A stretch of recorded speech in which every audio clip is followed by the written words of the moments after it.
Hello mga kabukid and welcome to my YouTube channel. Palayan na may konting putik at baha.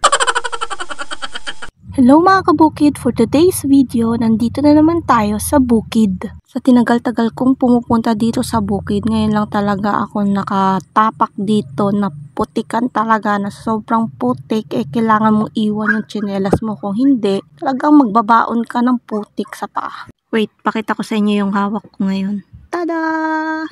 Pakita ko na rin, baka sabihin nyo wala akong ambag dito. At baka magtampo ako, sige kayo.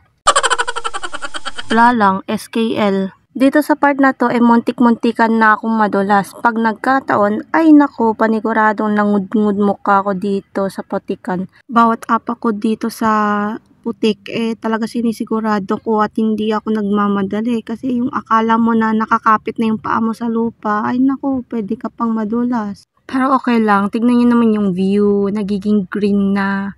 Grabe no, yung mga palay pala, pag maliliit pa, parang damo lang. Dito nga sa part na to, napansin ko na kukunti lang yung tumubo. Siguro nung umulan, inanod yung mga palay.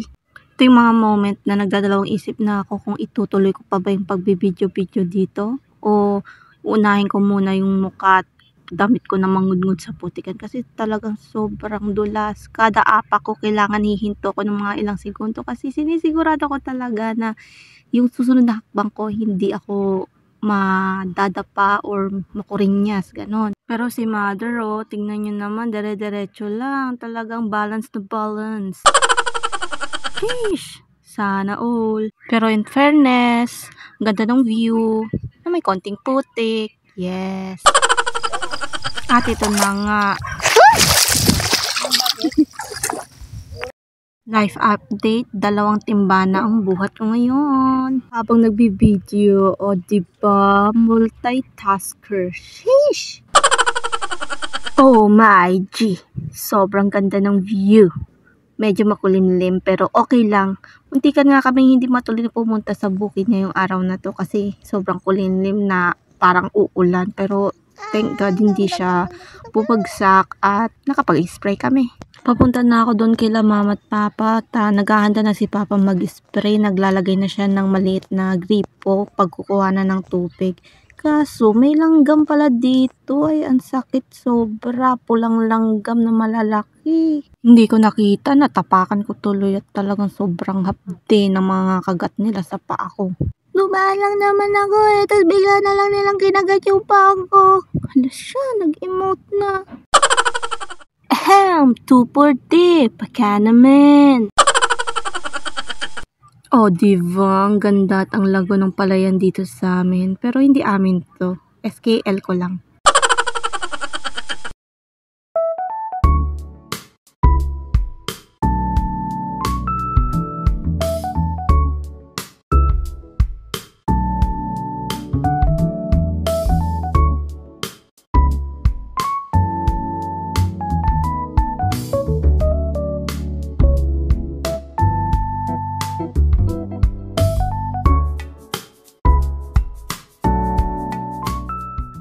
Pagkatapos mag-spray ni Papa, tinawag niya na kami sa kubo, uuwi na daw kami.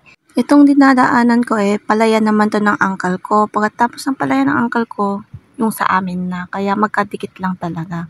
Sobrang lakas kasi ng ulan itong mga nakaraang araw, kaya talagang lumubog sa putik at tubig yung mga palayan namin ngayon. Nang kahit tanghali na sa mga oras na to, talagang sobrang putik pa rin at malambot pa ang lupa. Sana lang talaga makasurvive ang mga palay at nang may maani naman kami ngayon. Malis nga pala saglit si Papa, tapos pagbalik niya may dala-dala na siyang mga mais. Mga puting mais, yung malagkit na mais na hingi niya doon sa mga nag-aani na mga kakilala niya.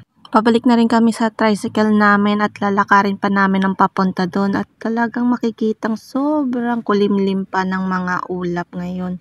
Talagang hindi man lang ata nabawasan yung tubig sa dadaanan namin, maputik pa rin. Nauna na nga rin si mama maglakad kasi nga ako nandito, bibidyo-bidyo pa, picture-picture, ganyan, para sa inyo to. Hala siya, si OA. Maya-maya pa habang naglalakad kami, biglang sumikat na ang araw. Ay, thank you Lord. Buti na lang may dala kaming payong. Panangga sa araw o ulan. 2-in-1 kasi to. Oo. At sayang ang sabon.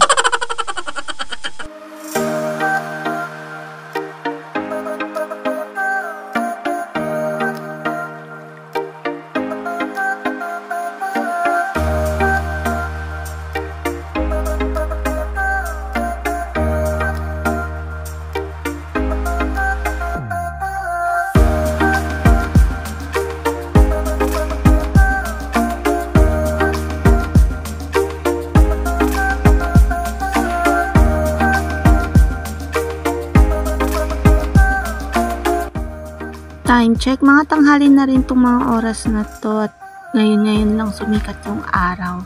Meron pa rin mga baha at mapuputik na lugar, lalo na yung banda dun sa dulo, medyo lubog pa siya sa tubig kaya dito kami sa gilid talaga dumadaan. Kailangan mag-ingat, baka malaglag sa putikan, mahirap na. Hindi ko alam kung ako lang ba, pero pag tumatapak ako dun sa bandang may mga damo, mas makapit siya, yung may gaspang siya na mas sigurado kang hindi ka madudulas, ma-off balance, ganon, kaysa kapag tumabak ka dun sa lupa kahit na may katikasan siya. Kaya mas tumatapak ako dun sa damo, lalo na nung nandun kami banda sa talagang baha. Pero sa part na to, medyo mataas dito sa tinatapakan namin, kaya medyo tuyo na, pero basa pa rin yung lupa. Pero may damo kaya medyo hindi siya madulas apakan, ganon. So hanggang dito na lang muna tayo mga kabukid. Maraming salamat po sa panonood ng mga videos ko. Please like and subscribe. Bye bye! See you in my next video!